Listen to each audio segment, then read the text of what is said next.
건진법사 전성배 씨의 전 변호인 김모 씨가 실형을 선고받고 법정 구속됐습니다. 전 씨가 기업으로부터 각종 청탁 대가로 금품을 받는 것에 관여한 혐의입니다. 서울중앙지법 형사 33부는 알선 수재와 변호사법 위반 혐의로 기소된 변호사 김 씨의 1심 재판에서 징역 1년 6개월을 선고했습니다. 동시에 증거인멸이 우려된다며 김 씨를 법정 구속했습니다. 해당 재판부의 재판장은 이진관 부장판사입니다. 재판부는 김 씨가 변호사로서 단순 사익을 추구하면 안 되고 사회 정의를 실현하고자 하는 사명으로 해야 한다고 꾸짖었습니다. 그러면서 본분을 망각한 채 권력에 기생해 각종 사익을 추구하는 건진법사 전성배 무리에 편승해 범행에 가담했다고 지적했습니다. 앞서 지난 2월 건진법사는 통일교 청탁 의혹으로 1심에서 징역형의 실형을 선고받았습니다. 이진관 재판부의 선고였습니다. 이진관 재판부는 건진에게 징역 6년을 선고했습니다. 검찰 구형 5년보다 1년 많은 형량이었습니다. 자, 그리고 이거 지금 이야기 보면은 최근에도 굉장히 뜨겁게 논란이 된 것 중에 또 하나가 뇌물수수 의혹이 하나 더 추가된 부분이지 않을까라는 생각이 들어요. 앞서 이제 저희 위원장님께서도 또 말씀해 주셨지만 그 건진법사라고 불리는 전성배 씨가 이제 그 통일교 제2인자라고 불리는 사람한테 그 반클리프 이 다이아몬드 6천만 원짜리 그 목걸이를 전달받았다라고 하는 그 정황이 포착된 부분이지 않습니까? 그렇죠. 근데 저는 이거 전제가 좀 잘못됐을 수 있을 것 같아요. 뭐냐면 2022년 6월에 윤석열 전 대통령이 나토 정상회의에 참석하는데 김건희 씨가 이 6천만 원대 목걸이를 찾거든요. 네네. 그렇죠. 그런데 이 사람들의 변명은 이때 목걸이를 찾는데 논란이 되니까 빌렸다라고 하니까 왜 그런 걸 빌려가세요? 저희가 사드리겠습니다라고 통일교 측에서 사줬다는 거잖아요. 근데 문제는 이미 사주고 그걸 차고 갔는데 뒤에 말을 맞췄을 가능성이 저는 굉장히 높다고 봐요. 같은 물건인 건 확인됐어요? 혹시? 네? 같은 물건이에요? 아니 그 확인은 안. 그렇죠. 목걸이는 똑같죠. 아, 똑같은 목걸이. 네, 목걸이는 똑같아요. 목걸이는 똑같아요. 똑같아요. 전달 안 됐다면서요? 그런데 전달이 이미 된 거죠. 아니 그러니까 본인들이 얘기할 때는 전달 안 됐다는 하죠. 거잖아요. 그래서 그 목걸이가 그 목걸이다. 김건희 씨가 빌려왔으면 너 어디서 빌려왔냐. 그럼 두 개네요? 그거 찾아보면 되죠. 두 개잖아요, 그러면. 네. 그렇죠. 원래는 두 개 해야 두 개 해야 되죠. 통일교가 그 목걸이를 산 거, 영수증이 있을 거 아니겠습니까?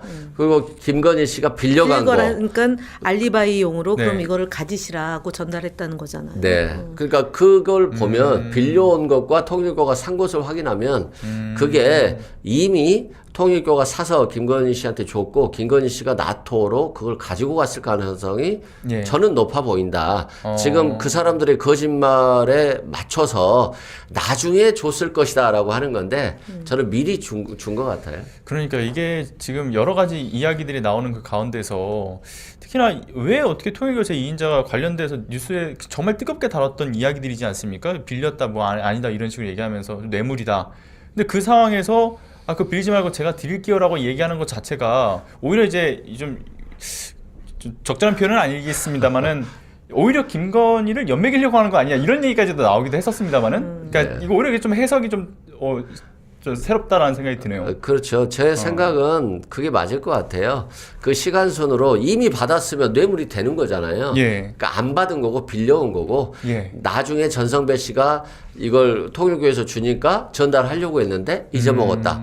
굉장히 논리적인데 문제는 김건희 씨가 빌린 것과 통일교 쪽에서 산 거 영수증 확인해 보면 이게 거짓말로 확인될 가능성이 저는 높다라고 생각됩니다. 네, 그렇죠. 그렇기 때문에 그 건진법사라고 불리는 전성배 씨가 배달 사고가 났다, 잃어버렸다는 게 말이 안 된다고 생각이 들어요. 근데 이제 보통 선물을 주는 쪽과 받는 쪽이 있잖아요. 그렇죠. 그럼 이제 심부름을 할 때 보냈습니다라고 전가를 보내죠. 그러면은 감사합니다라고 또 전갈이 가는 거죠. 그렇죠. 근데 만약에 우리가 건진 이 시기가 초기인데 대통령 취임하고 난 직후잖아요. 그렇죠. 근데 보냈습니다. 인편에 보냈습니다. 근데 전달이 안 된 거예요. 이 논리라면 그러면 김건희 성격에 가만히 있었겠어요. 가만 안 있었죠. 그렇죠. 그건 안 맞는 했겠죠. 얘기죠. 네. 네. 그리고 이 건진법사가 지금 보니까 돈을 많이 받은 것 같아요. 자기 와이프 계좌로도 수표하고 현금이 6억 얼마가 들어갔다는 거고요. 네네. 자기 그 집에 1억 6,500이 있다는 거잖아요. 그러니까 그렇죠. 돈을 굉장히 많이 받은 사람이고, 김건희 씨나 윤석열 전 대통령과 관련이 오래됐기 때문에 저는 그런 문자도 하지 않은 채 그냥 만날 때 전달했을 거라고 저는 생각하고 있습니다. 그리고 선거운동 했었잖아요. 네, 여의도에서 선거운동 하고 했고요. 불법 선거 사무소 내지는 불법적인 일이라고 들어서 철수했다는 건데 거기에 딸이 있었던 거잖아요. 네. 당시에 네. 그 윤석열 후보한테 어깨 툭툭 치면서 이제 사람 소개시켜줬던 그렇죠. 그 유명한 네. 모습들이 있었고, 그리고 명태균 천공보다 명태균이 위다 했더니 건진이 어디 나를 그런 데서 비교하냐 하는 정도로 그러니까요. 본이 훨씬 높다라는 맞습니다. 거면 지금까지 나왔던 임기 중에 천공하고 명태균에 비해서 훨씬 더 파급력이 크고 파괴적인 일들이 곳곳에 숨어 있는 게 바로 건진과 김건희, 건진과 윤석열 이런 거 아닌가 싶어요. 예. 그러니까 심신미약이라고 하는데 국민들이 심적으로 되게 불안하고 안정을 취하지 못한 상황이었던 거잖아요, 그동안. 네. 그래서 윤석열 부부의 김건희 부부의 이런 일들이 끝이 어딘가가 정말 진짜 가늠할 수가 없는 거잖아요, 지금. 맞습니다. 양평 고속도로까지도 가늠할 수가 없었는데 그 뒤에 나오는 이런 일들이 진짜 어마어마한 거죠. 228톤은 아직도 지금 모르는 거잖아요. 그러니까요. 일주일 동안 쓴 물의 양도 그렇고. 네. 그러면 마지막으로 좀 간단하게만 좀 질문을 드리고 싶은 게, 이 목걸이의 대가성 어디 좀 있을 거라고 생각할 수밖에 없는 부분들이잖아요. 어떤 게 그건 있을까요? 이제 통일교가 준 거잖아요. 예. 그리고 1시간 동안 독대를 했다는 거잖아요. 그러면 통일교가 뭐 민원이 있거나 또는 인사청탁이 있거나 뭐가 있을 거예요. 이제 그걸 이제 확인해 봐야 되고, 아마도 그 통일교 공식 행사에서 윤 씨가 자신이 1시간 독대했다 라고 하면서 이런 얘기를 할 수 있죠. 통일교에 어떠한 민원이 있었는데 이걸 대통령이 해결해 줬다.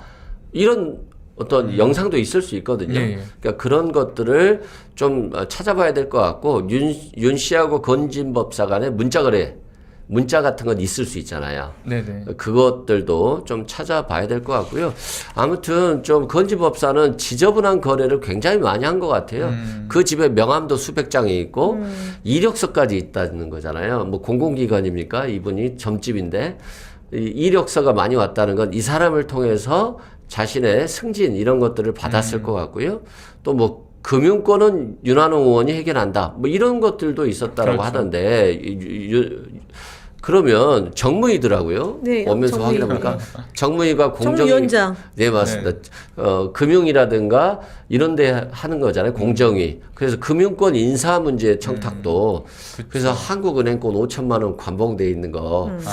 그것도 아무튼 인사 청탁과 관련됐을 가능성도 네네. 금융권 아니, 인사 근데 청탁. 인사청탁도 인사청탁이지만 사실은 그 돈의 모습이 보통 우리가 그냥 은행에서 찾는 거랑은 다른 거잖아요. 예, 그렇죠. 은행에서 찾을 때는 그냥 돈이잖아요. 근데 이게 지금 그 우리가 은행에서 이렇게 말아주는 거, 한 줄에 말아주잖아요. 네, 근데 띠지. 이거는 띠지가 있는 거고 비닐에 담아져서 언제에 이 돈이 있는 거다라는 거잖아요. 그러니까 이거는 성격이 다른 돈이죠. 그렇죠. 네. 네.